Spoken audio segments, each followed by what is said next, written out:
$7,000 sports card mistake. Let me tell you about that.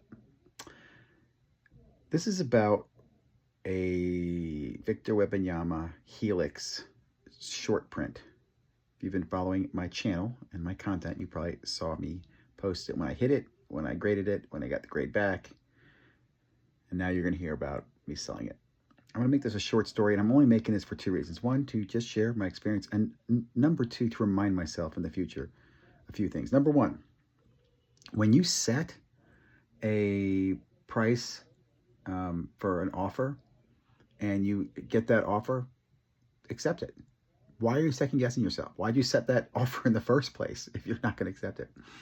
Number two, a bird in the hand is worth more than two in the bush. Okay, so Victor Wembanyama pulled that on press pass breaks on release day in a random team 3-box break. I picked 4 spots, got extremely lucky because I pulled an autograph and the Helix. So let me just say, super excited, thankful, had a great time, love this whole experience. So my $7,000 mistake is just, again, it's a lesson.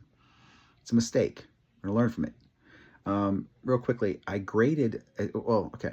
So as soon as the card was pulled, I was looking. There was a card that sold raw for $6,000. It was a bin, and one that sold for $8,000. That was an auction. The $8,000 sale triggered the bin because the bin was listed. The $8,000 hit, and somebody hit, which is buy it now. The $6,000 offer. When that happened, I thought to myself, man, I've got a $6,000 card here. I'm going to go ahead and get this graded because I'll make more money off it. A lot of people do that. I even did it fast. I spent $500 to get that card graded.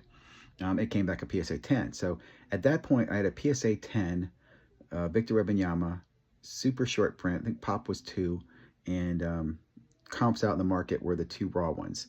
Now, when I got the card back, I was not in my mind in a rush to do anything with it. I thought to myself, oh, I'll sit on it. Maybe I'll wait for the season. Oh, everything's going to be great. Mercury came out. I would say Mercury definitely impacted the price of this because I haven't thought about selling my card and trying to get a box of Mercury instead. I was like, well, I'd rather have a box of Mercury than this card. But I waited too long. I was going to go to a couple sports card shows. I didn't do that. I ended up going to Chantilly.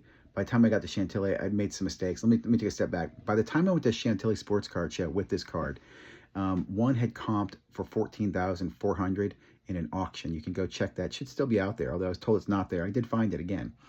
$14,000 for a PSA 10. It said first to auction. Like the guy's bragging. I applaud him because if you got the $14,000, man, you're a freaking genius. God, that's a lot of money. So when that one hit, I went to, and another one hit a BGS 9.5 hit and closed for, I think, 7,000, 7.5, somewhere in there, 7,000, we'll call it that. So before we went to the PSA show, or CSA show, I had listed my card for 19,000. And before I went to the show, I received an offer for 10,000. You know where we're going with this, right? You can just right now, if you're paying attention, you know what happened here, right? I've told you all the variables to this algebra equation. I sat there and said, well, I'm going to go ahead and take it to the CSA show. I'll just sell it there. First thing I guess I thought in my mind, I thought I would do a Jeff Wilson, do the cash sale. Wouldn't have the trail, the record, the comp, all that stuff. Like, oh, I'll just be able to sell this card for cash easily for 10,000. If somebody's offering me 10 right now, and the comp's out there for this, and the guy even said in his thing, I'll give you 10 for it because there's a BGS 9.5 at 7.8 or whatever it was. And I'm like, I'm going to go ahead. And I rejected that. So I'm asking myself, why did I even set the option to accept an offer at that $10,000 marker? I mean, I set my listing at $99,000 and I had the option as low as $10,000. So that offer came in. It was in front of me. Why did I not just click accept button? Why did I not do that?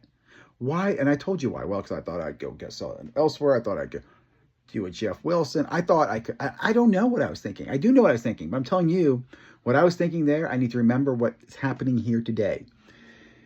I went to the show. No one was interested in the card. And what I really learned at this show is that no one really wanted to touch this unlicensed product stuff. They're very, very concerned about the Wembys, the Victors, the unlicensed stuff. Too many Mercury cards out there, short printed, whatever the heck's.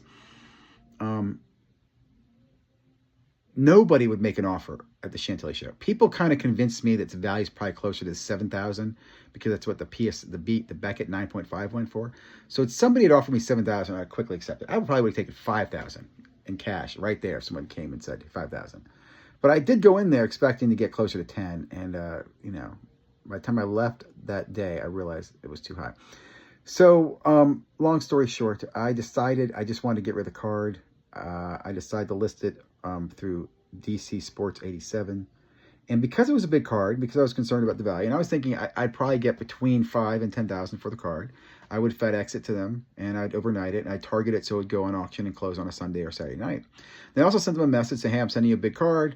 I'll say this too. What frustrates me is that nowhere could I ever speak to anybody at DC87. I used their support ticketing system, which was very delayed responding. I went to the Instagram Messenger guy. That was delayed responding. There didn't seem to be a unified message. My card was delayed getting there in the overnight. The overnight people screwed that up. I got a refund of my overnight charges. It got listed to end on a Tuesday, and I even reached out and said, could I talk to you about listing it so either hold it a week or could you list it so it ends on a Sunday night or Saturday? I know it's getting there late, but never got a response to that. And I don't know. I'm just very frustrated with that. So card listed and sold on Tuesday night this week. I think that was like the 29th of October. Should have been Halloween because it was a slaughter. It sold for 3,000. 30. I want to say 30. 30,000. 30,000. Is that right? Is that 30,000s? $3,000.51. 3,051. I just can't say it because it hurts so much. Net to me was like 2,800. So the loss was, the mistake there was not accepting the $10,000 offer earlier. Maybe the loss was not grading it or grading it at all. Why didn't I just sell it raw in the beginning? I know why I didn't, because I don't like selling raw. People worry you're going to refund it or the card slips in value. They're going to try to send it back to you. So I want to get it graded. Once it's graded, it's easier to sell stuff. So I don't think I would have changed my plan to grade stuff. I think if I'm going to grade stuff and spend that money, I got to be planning to move it faster. I don't know. So many variables came into my mind. What do you think? Like, comment, subscribe. What would you do? I still made money. Still made over $2,000 after all the grading.